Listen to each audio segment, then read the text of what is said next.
Guys, dito pinapalagay ni customer yung mga foam. Dandy. Wow. Deliver na tayo. Another day, another foam. So guys, samahan nyo kami. Magdi-deliver kami ng foam kay Sir BJ sa halagang 450. Tara guys, samahan nyo kami. Punta tayo doon sa Yaplings.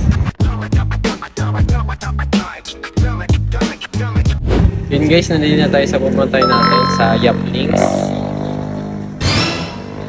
Dito po yung pagde-deliveran natin. Tara guys, samahan nyo po.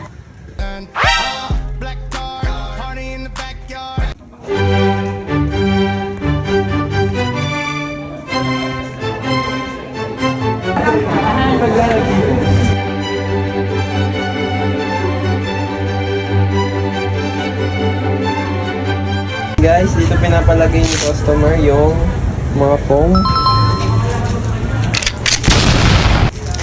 Sabi niya dito sa kubo. At i-picture natin. Nice place ha.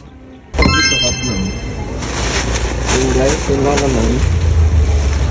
Pakinig lang kami. Guys, dandy. Wow. Deliver na tayo. Per day, another foam. Another delivery. Pakita ka. Sayang dito ako kumain. Sayang dito. Bye-bye na. Bye-bye. Next time ulit.